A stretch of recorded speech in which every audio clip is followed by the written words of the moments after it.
Tava kathamritam tapta jivanam kabibhiriritam kalmashapaham Sravanamangalam Srimadaatatam Bhubi Grinanti E Bhuridajana. Now it was October 1st, 1884. So we were reading that particular portion, but the devotees, they were expressing their views about the God with form or without form. So different type of opinion they were expressing. Yogendra, who was the editor of a famous Bengali newspaper, in a sarcastical way he was mentioning that the Brahma Samaj, even a little boy is also telling God is formless. He is not having any conception, idea, anything about God, but just by hearing he says, God is formless. And then others also, the other, he was also mentioning, the Shivnath Babu does not believe in God's form. The Shivnath Shastri is a very famous person. He wrote many books also, gave a lot of lectures, and Bhagavan Sri Ramakrishna used to love him very much. But sometimes he used to say Shivnath didn't keep the words. He said that he will come, but he didn't come. So Sri Ramakrishna was very particular about that. The Shivnath was also like this. And some conception sometimes Shivnath mentioned that if you are constantly thinking about God, you may become mad. The Sri Ramakrishna then said how it can be. Because when we are thinking about God, we are thinking about the consciousness. And when we are constantly thinking about the consciousness, how I can become unconscious? Rather, those constantly thinking about this world and worldly things, which are all unconscious, they are sane people? How they can be? This is Ramakrishna, but still he used to love. Here, Adhar, who was a deputy magistrate, he mentioned about that. Then Vijay Krishna Goswami, he was a very deep-rooted spiritual person, Vijay Krishna. And Sri Ramakrishna was helping him to develop that. The Vijay Krishna is telling that is his mistake about that, because the author mentioned that Shivnath Shastri, they are actually quoting all these people because they were the leaders of the Didain society. And the Vijay Krishna said this is his mistake. And he pointed to the master. As he says, he means Sri Ramakrishna, the chameleon assumes different colors. Now this color, now that. Only the man who lives under the tree knows the animal's true color. The Sri Ramakrishna, you must have read that, you remember that the story Sri Ramakrishna mentioned, that the chameleon changes its color. So one person came and told the very peculiar animal I saw, that is yellow color. Another told, no, it cannot be because I just saw blue. And they were quarreling. The third one said, I live under the tree and I always watch that animal and it goes on changing the color. It through this story means God may be in form, maybe without form, he may be in anything. So that is he was mentioning. While meditating now, the Vijay Krishna Goswami is telling, he is giving his own experience. While meditating, I saw images of gods. And Sri Ramakrishna immediately recognized that you saw correctly.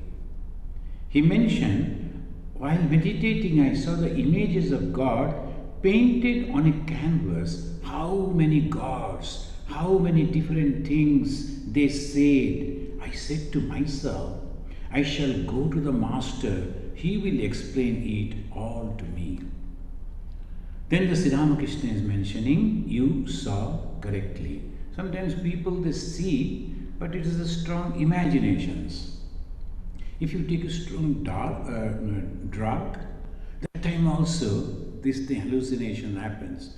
Those who are reading some holy books, listening to the holy talks, that in their mind, subconscious mind, thoughts are on God and all. So they will be seeing the images of gods, but that is not true. But true, just when it becomes in the images, it is not in dream, in meditation. And in meditation, when the mind is completely separated from this world, then it goes to another sphere, and there we see these celestial beings, the gods and goddesses. Sri Ramakrishna, he is mentioning, you saw correctly. Kedar, now he is telling God assumes form for the sake of his devotees. These people are educated people. They read scripture, but when they are conversing, they know what they are telling. The bhaktanam anukampartham brahmana rupa kalpana. Rupa kalpana. So Hindus, they always know all these things that we are making. Now the Ganesh Chaturthi. And if you go to the Maharashtra, huge images of Ganesha. And that will be, they will be collecting fund, making the images, worship will go on, dances and feeding, all these things will go on, people exchanging gift. And then afterwards, they will all go and throw the images, huge images, into the sea. Why? So that sometimes some people, particularly from the Europe and America, when they go, they think that it's a completely wastage of money. And sometimes they think, why they make that image and then they give the immersion. They throw it into the water. Why this immersion? So this is actually the Hindu, they know that God is in reality without form. But for my sake, I want to see God in this form. So this, it developed, this Ganesha Puja. Ganesha Puja unified the Hindus. That is also true. A social appeal was also there because of the British, they were ruling that time. The one of the patriotic leader, he wanted to unify the all people. It was there, small, in every household. People individually used to worship. Now he made it public and then the all people came together. That is another aspect. But the question is, why these images? Because we can concentrate on that. We develop attachment to God and we develop attachment to God. So this way he said, God assumed forms for the sake of his devotees. Assume forms. Not that they are in form, but they assume forms. Why? Because God is all powerful. He can take any form, anytime, anywhere, before anyone. So that he says. Now it says, Sri Ramakrishna is telling, one must accept everything. One must accept everything. So those who are really interested in developing the spiritual life, for them Sri Ramakrishna's instruction is this: everything, God with form, God without form. So this is the contribution of Sri Ramakrishna in this modern society. And that exactly what the followers of Sri Ramakrishna, they should try to imbibe and also try to propagate. Otherwise, most of the people, everywhere people, in the name of religion, they are constantly fighting with others. So these are the best teaching. Then Vijay is telling, God has infinite power. Can he not reveal himself in any form he chooses? Man is a speck of dust, and he dares come to a conclusion about God? How amazing! Vijaya Krishna Goswami, he is mentioning. Sri Ramakrishna supporting him is telling, a man reads a little of the Gita or the Bhagavata or the Vedanta and thinks he has understood everything. So this is the problem. The intellectual understanding and realization are two great different things. Intellectual understanding are completely different. And realization is completely different. Unless and until you realize and feel yourselves become merged with that conception, you cannot and can never understand the truth of it.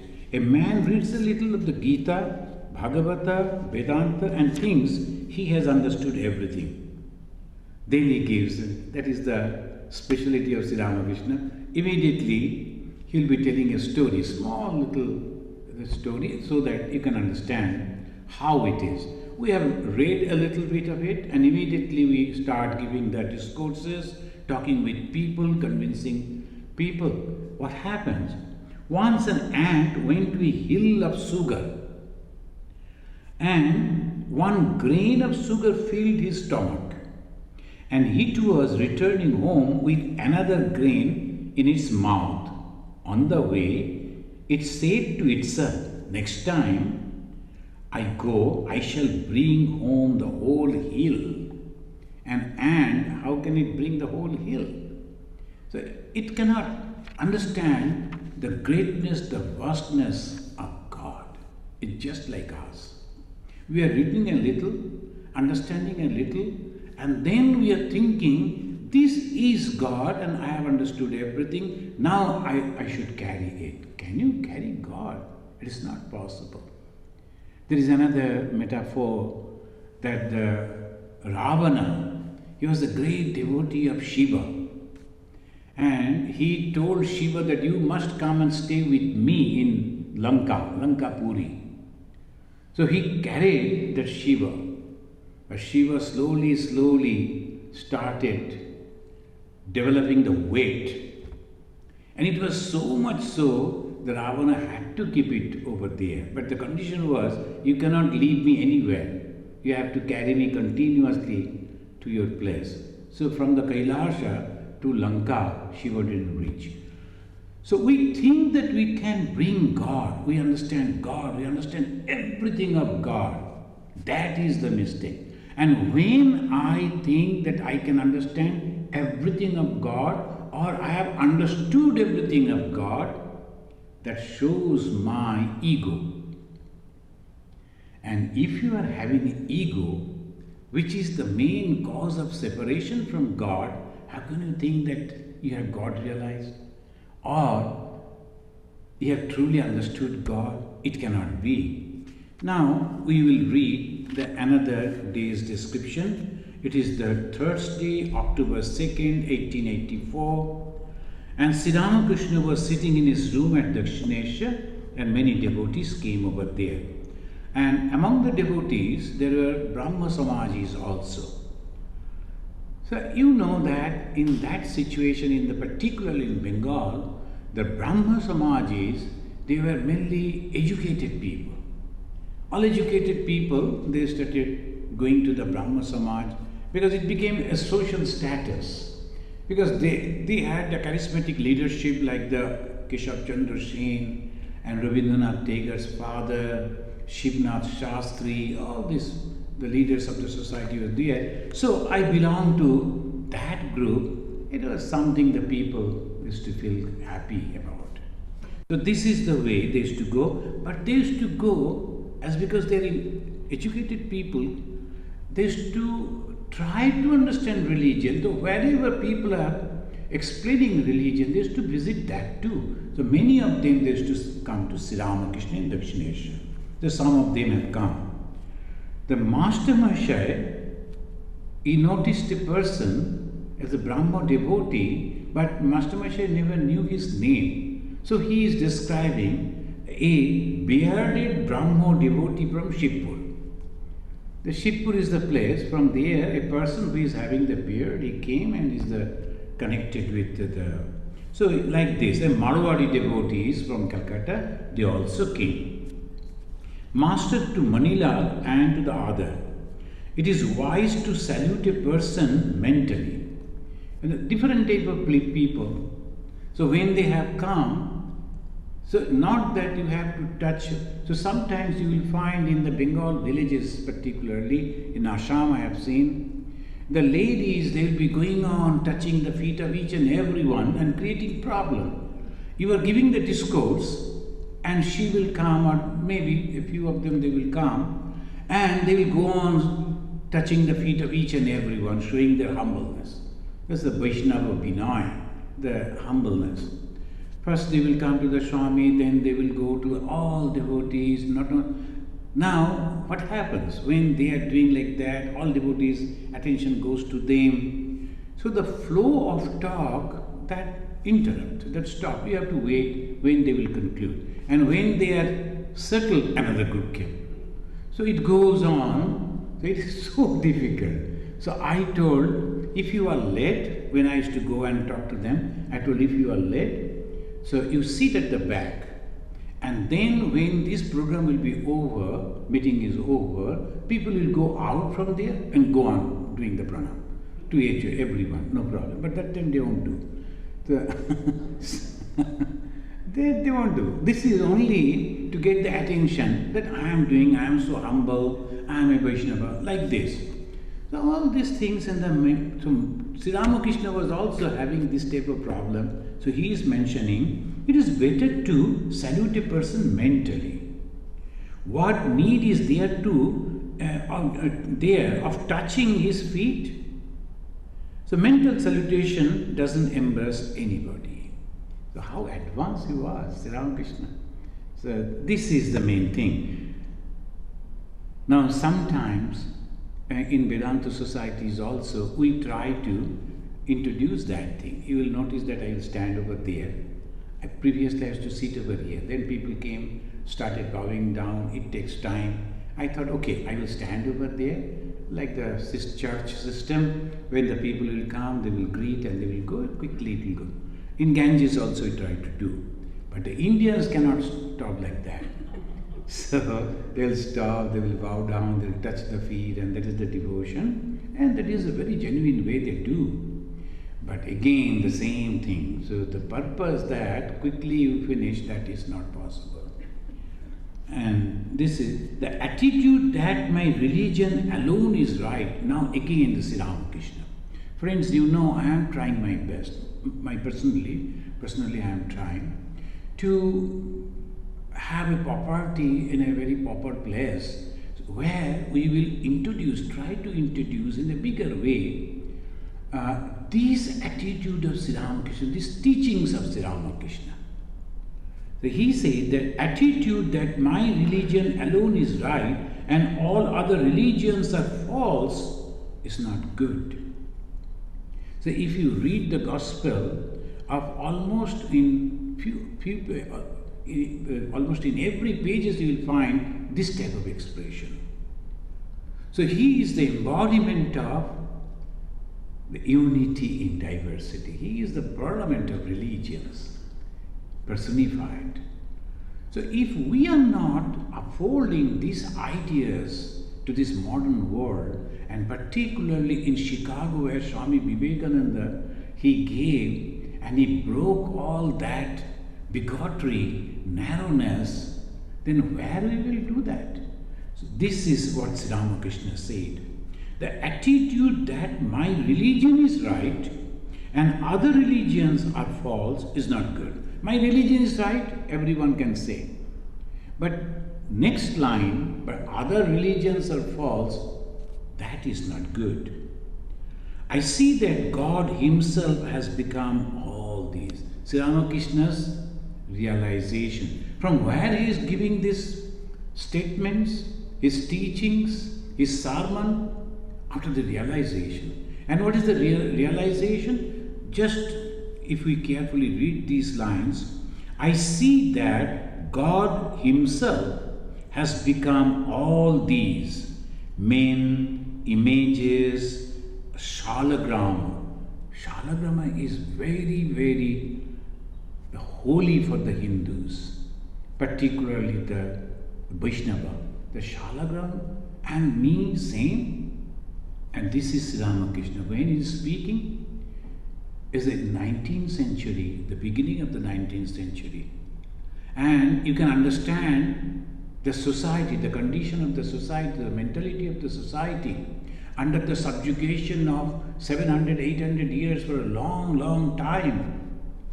So now Sri Ramakrishna slowly bringing the true light of Hinduism.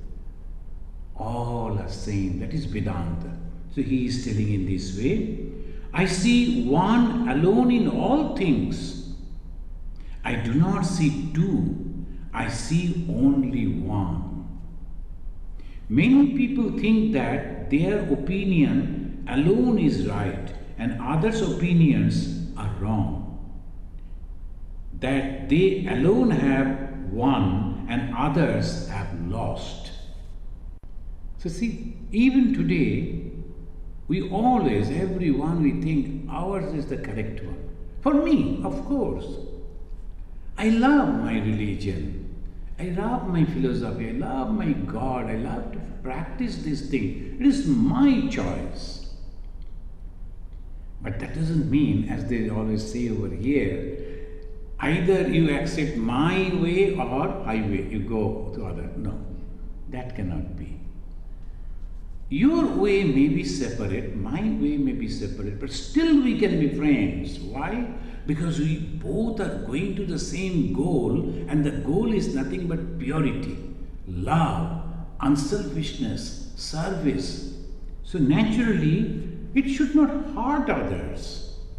I love my God, it doesn't mean I have to hate others. No. This is Sri Ramakrishna. Trump or defeat is in the hands of God. We cannot understand His ways. You must have noticed that the green coconut, again he is giving the example.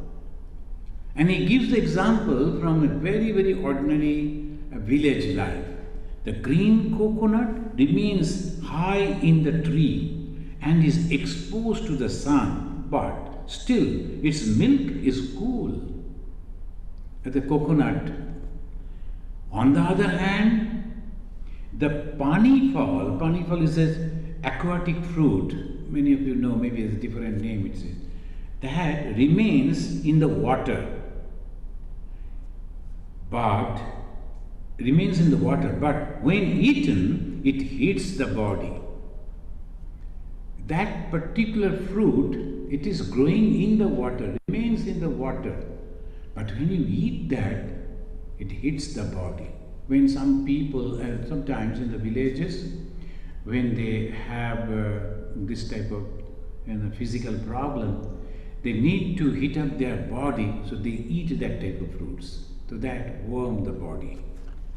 But that type of fruits is there in the water, remain in the water. The Sri Ramakrishna is telling that God's way, it is so difficult to understand. A fruit which is always there on the top of the tree and then exposed to sun is cool. And another fruit which is there inside the water is different. So that is the way the God works. Then he said, this we must be very, very careful. Now he is bringing the root of Hindu philosophy. He said, look at the body of man. The head is the root and it is at the top. Suddenly he said like that. The coconut, it remains on the top of the tree. No, it is not, he is not mentioning that. In a completely different way, he is giving the gist of the Hindu philosophy. What is that? A man, the head of the man, which is the root of that, it is on the top, and other limbs are at the below. So here I will have to quote from different scriptures. It needs to be explained, otherwise we may understand completely in a different way. Sri Ramakrishna, with the simple words, he is bringing this Hindu philosophy that the gist of that. What is this? This samsara, this manifested world is like a tree, whose root is all above and infinite above and the infinite, branches spreaded downwards. The 15th chapter of the Bhagavad Gita. Why I am smiling? Because that is the question that the gentleman asked me when he gave me the American visa. In the interview, he asked me, "You are going to America to spread Hinduism?" I said, "Yes." What is the first verse of the 15th chapter of the Bhagavad Gita? Can you imagine? I never thought that he asked this question. I was thinking he will ask, who was the first president of America? Why there are 50 stars in American flag? I memorized all those. And he asked 15th chapter, the first verse. And you know this 15th chapter, first verse, Urdhamulam adashakam ashaktam prahurabbayam. This is the root of the whole Hinduism. Urdhamulam, mula means the root. Now this body and this samsara, the world, if you take as a tree, the tree root goes where? To get to suck the main from the soil, it must take its life. But here the tree is just opposite. This other day, one of the devotees was telling, she was going on pouring water, but the tree was dying. Why? Then afterwards she found that some animals, they came, they ate all the bulbs and the roots. If the root is not there, obviously the tree cannot survive. So what is the root? Root is that Brahman, the God. The 15th chapter of the Bhagavad Gita, Sri Krishna mentioned that Urdhamulam adhashakam. Shaka means branches. Ashwatham. This Ashwatha means completely temporary. Ashwatha is a tree, but Ashwatha, the word, Sanskrit word, means completely temporary. This world is completely temporary. Ashwattham prahu abbayam. Prahu, it is said. And then it goes on, abbayam, etc. We find the original of this idea, it comes from Atharva Veda. In the Atharva Veda, we find that same expression in this way, asatchakam pratishtantim parameva jana viduhu. The knower of Brahman, Jana Viduhu, the Vidu means the knower of Brahman knows that the origin of this world, this samsara tree, is in Supreme Brahman, and its branches, this world, are asat, temporary. Asat sakham. So asat means temporary. Shakham, all this expression. Now the root is very small, but branches are so many. The branches are going, spreading out, then there will be leaves, there will be twigs, and so many things. But the root is in that. So this world, the root is the Brahman, and there is nothing else. So it gives the creation, where from it has come. And after the Veda, we find Upanishad, the gist of that knowledge. In the Upanishad, we find Katha Upanishad, the same metaphor has been used. It says, Urdhamula abhakshaka esha ashatha sanatana. Again, ashatha, the same name has been, the term has been used. Ashatha means temporary. In the Urdhamula abhakshaka. Esha ashatha sanatana tadeva shukram tad brahma tadeva amritam uchyate. That is Brahman, and that is the Amrit. That way it has been expressed. Tasmin loka srita sarve tadu nati tikaschana. Now, oti iti nateti. Oti means you cannot cross that. Kaschana eva. What you cannot cross? Brahman. Above Brahman, there cannot be anything. And what is Brahman? In one word, we can have some idea. So you know that in Brahman, all the time, in different scripture and the realized soul, they always say different words, many words. Because they cannot straight go and say, this is Brahman. So we have discussed that. The one son came to his father, he was studying the scripture and father was the teacher. He came and told his father, every time I ask the question about Brahman, you say in many different ways. Can't you say that, like you say, this is a cow and this is a horse and this is this, this is that, and like that, this is Brahman? Can't you say like that? Tell me like that way. The Brahman is all pervading, Brahman is this, why like that? Tell me exactly what this Brahman. What was the answer? His father gave more confusing. He said, you are Brahman. You are Brahman. Now think of it. Now what is that Brahman? Consciousness. So I always associate me as my body and my name. So name and form. But that is a mistake. Before my birth, I was not having any name. After my death, I won't have the body. So this is temporary. So where from the originally I came, that is the question has been answered. Urdha Mula Abhakshaka Esha Akshatta Sanatana. And this is Shukram, that is bright. That is Brahman. And that is immortal, Amrita. And that way they are giving the expression. We find in the Purana also. And Purana says, Abhyakta Mula Prabhava. So why I am quoting all these scriptures? Gita, then the Purana, then the Veda, then Upanishad. Because Sri Ramakrishna said this word. Look at this man. His root, which is the head, is on the top. And all the branches, means limbs, are coming down. So obviously we have to understand Sri Ramakrishna is indicating this thing. Head means it is not only human's head, it is the root. And what is the root? Where from we have come? The human being, the source is God, the Brahman, the consciousness.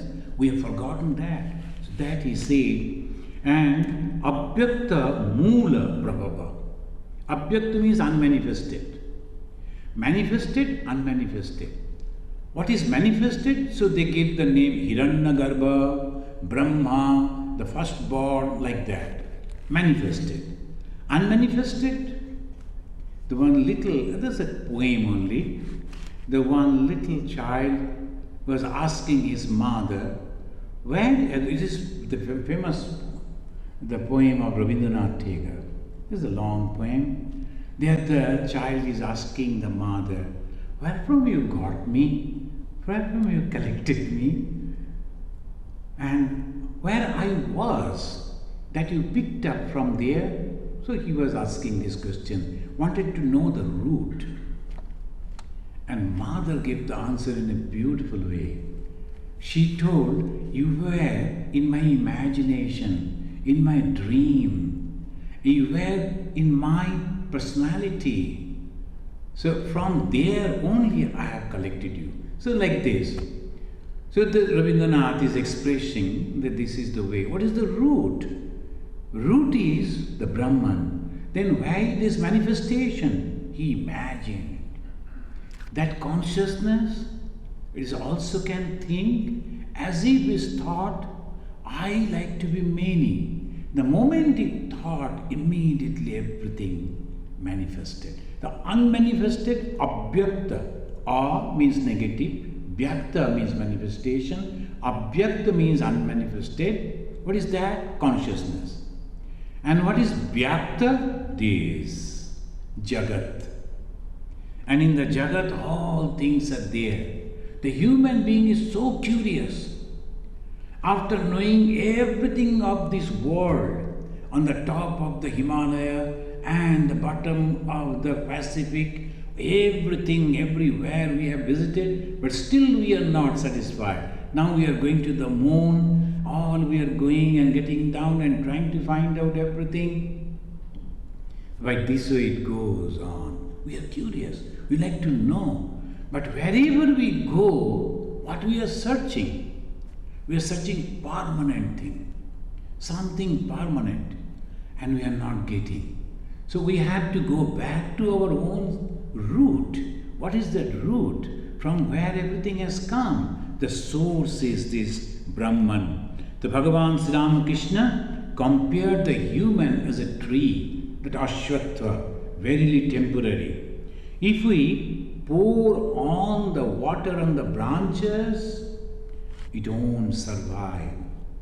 We are going on taking care of the body, taking care of the mind, taking care of all this comfort, but it won't survive. It will suffer. I am going to Toronto this Saturday. Saturday I will reach. Saturday there is a talk. There will be panel. Different people will speak. There the topic is peace within, peace without. So why peace? The happiness, the joy. Because each and every one, the children cannot express actually what they want. They cry for the ice cream. They cry for the candies. They cry for the toys. But that is not the thing that they want. They want joy ultimately. They want happiness. With that ice cream, with the candy, with the toy, they get the joy, the happiness. So ultimate, what is the thing that we are going to get? Happiness. But how we can get the happiness, permanent happiness, depending on others? It cannot be. Suppose one person is gets joy and happy, become happy by eating pizza, and he stored a lot of pizzas in the freezer. And he brings one and then warm up and eat and eat. He forgot to take the stock. Then one day suddenly he opened the freeze and found no stock. Then what will happen to him? That day, that evening, he cannot go out. Something happened. So all the shops are closed. So only Dunkin' Donuts, they opened for the whole night.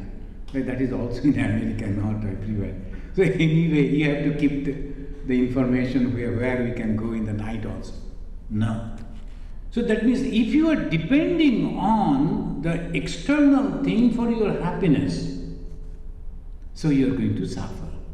We get joy when the child, I'm my own child, I care, I give the name, I do so many things. Then slowly one day comes, the child also goes away in his own way. You are alone again. So who is going to give me the joy? How I am going to get the joy, happiness? So Sri Ramakrishna, he is mentioning like this, it's very temporary. And immediately one devotee is asking, what then is our duty? What we should do? This is Sri Ramakrishna's answer. Very important answer he is giving. He is the gentleman asking, what is our duty? Sri Ramakrishna said, to remain somehow united with God. That is our duty. To remain somehow, that he mentioned. Somehow. Sometimes we are listening the bhajan and my mind goes to that. If we can understand the lyrics, we can understand the words of the song, the meaning of those words, immediately your mind takes that form.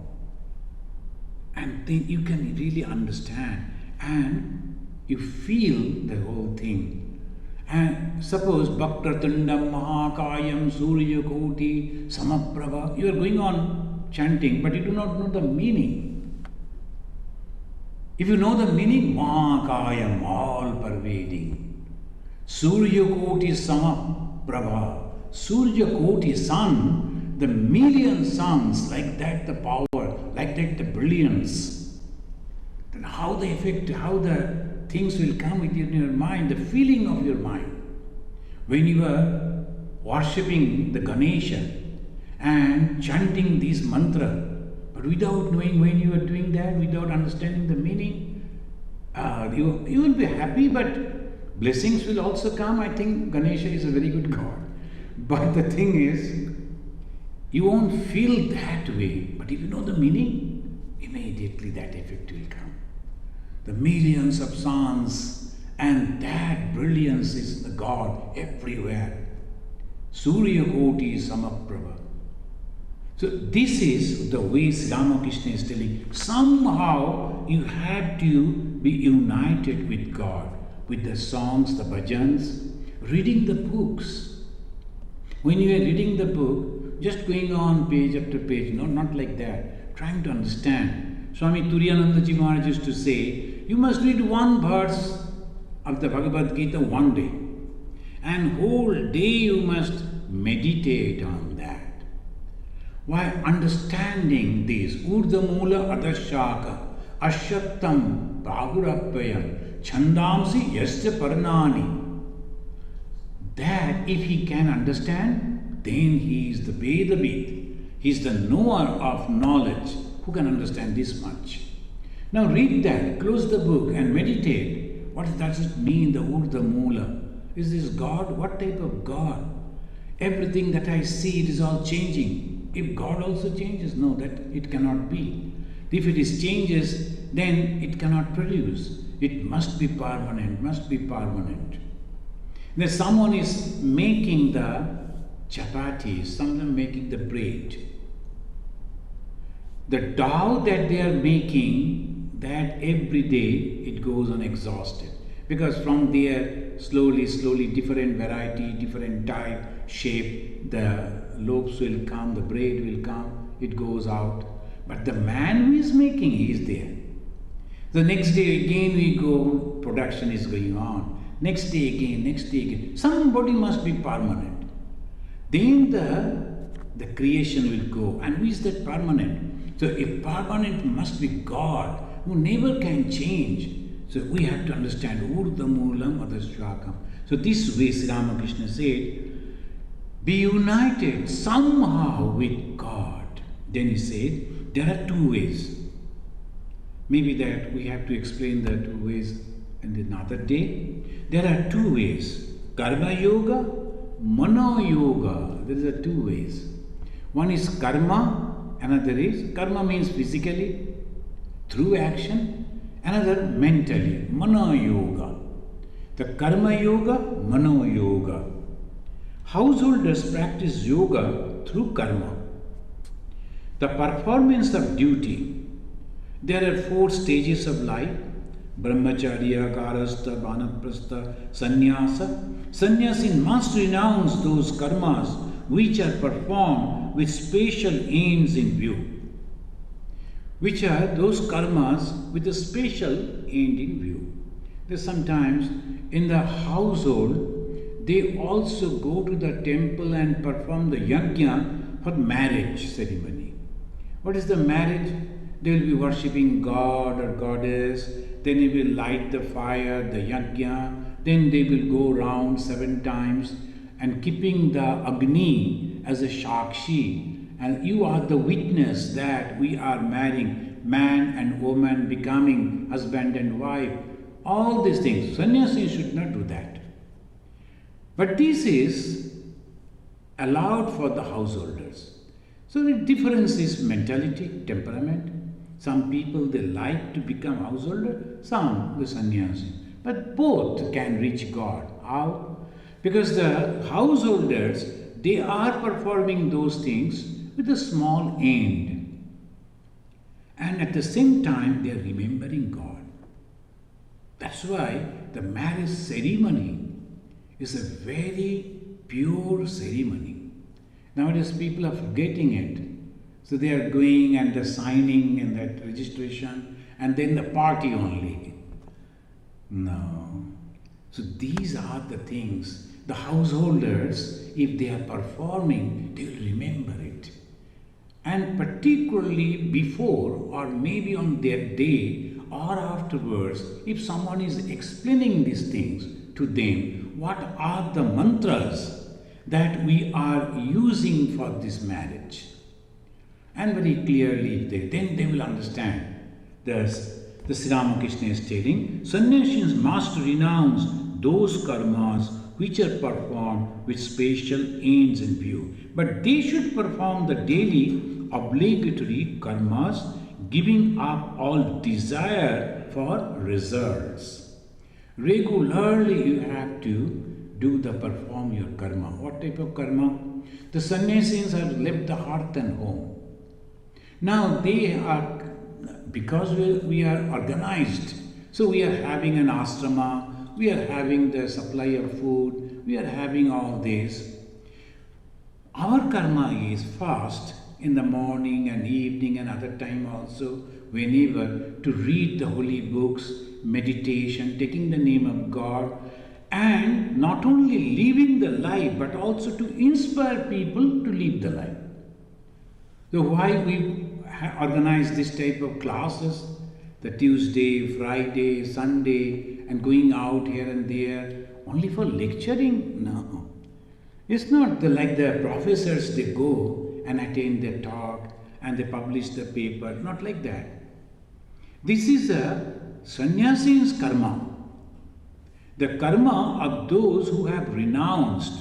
If you notice the life of Jesus, if you notice the life of Bhagavan Buddha, if you notice the life of our Shankaracharya, notice the life of Sri Ramakrishna, Vivekananda, after the realization they are all going out to help the people.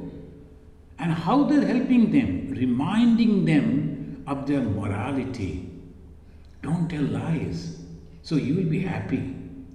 That if you remind me next class. So Sri Ramakrishna again and again, and almost all the spiritual leaders, they are telling, tell the truth, hold on to truth. There is a beautiful story. There is not much time, so we will tell the story next time. So this way, the karma, what is this karma? The sannyasins' karma, the same thing they are doing. So when we sell the book, not for profit. If somebody is coming and picking up some books, they are of course giving the money, because with that money again we can publish the book. So that way it goes. But the actual, we want, our idea is the book will reach to somebody's house and then he will go through the pages. Maybe after him someone from the neighborhood, his friends, relatives, maybe someone will be inspired by the teachings of this book. That is the main reason. The Christian missionaries, they printed the Bible. That was the first book was printed in India. And they went to house and distributed the Bible. Why? Because they thought this book will help others also. I saw many of the devout Christians, they will be always carrying the Bible in their hand. And all the pages they have marked, and there is also attached some paper. There also their notes are there, so many things. Even someone who was traveling with me, sitting by the side of mine, first thing he was carrying that Bible, and then after sitting over there, he opened that book, started reading, constantly reading. He is getting solace, he is getting happiness, he is getting attached with God by reading that. And there are some people, devoted people, when there is any problem, they will open some holy book. Sometimes some Gospel of Sri Ramakrishna, sometimes the Gospel of Jesus Christ, sometimes Bhagavad Gita or Bhagavata. They will just open a page, they will read, and many of them they get the solutions of their problems. So this way, Sri Ramakrishna advice is, remain somehow united with God. And there is enough karma. The sannyasins are united with God by such karmas as the acceptance of the staff, receiving the alms, going on pilgrimage and performing worship and japa. Going to the pilgrimages also is a work for the sannyasins. Why? When the devotees they are going to get blessings from the holy places, the pilgrimage means what? If you go to a holy place, why the devotees are going? To get the blessings of God. But the atmosphere of holiness to be created by the presence of the holy people, sannyasins. Why the sannyasins go over there? Many of the sannyasins doesn't know. They are also going and praying. But they should go over there, the high level sannyasins. They go and contribute. So when they are meditating, they are thinking the presence of God within their heart. Not only within their heart, God is present in that atmosphere. Many and many of the people, they are coming over here. Now, I think 2008, we came over here in this property, and it is 2018 or 19, so 10 years passed. Whoever comes, yesterday one couple came, they were from the Middle East. They told, we never thought it would be so peaceful and so happy. She came and she was sitting over here, she was praying, attending the prayer. So the moment they are entering, not only that the atmosphere is green and not like that, many parks are there, all everywhere. And everywhere in America, beautifully they are, and we are trying our best, our volunteers, our brahmachari, they go on cutting the grasses, try to keep it nicely, but still they come, enter into this shrine and they feel happiness. Why? Atmosphere has been created. How? By meditation, by japa, by study, and by exchanging the spiritual views. When you people come, you sit over here for 5-10 minutes, half an hour, taking the name of God, is giving you the benefit. At the same time, you are also helping to development of the atmosphere. So this is how Sri Ramakrishna is telling the sannyasins' karma are these. This karma means they should all the time, every time, whatever they do, they should go on praying for the betterment of others. And what is the Mana Yoga? Mana Yoga we will read in our next class.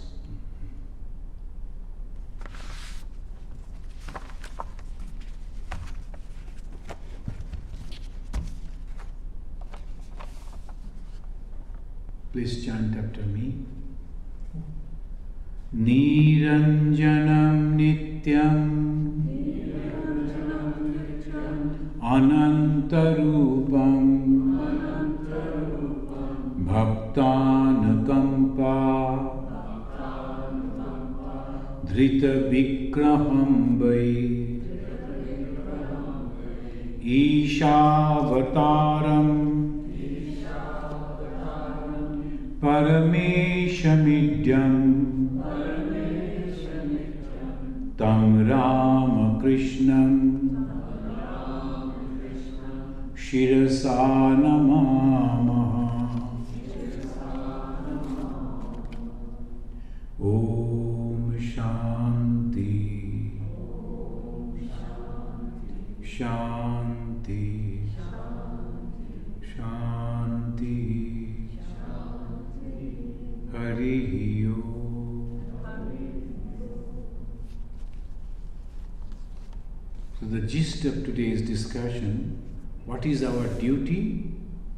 To be attached with God somehow, anyway, every moment. And Sri Ramakrishna, he is giving us the two wonderful paths, karma and mana. Karma we have discussed and we will be discussing again. And mana we will discuss afterwards. So, but just to be attached with God every time.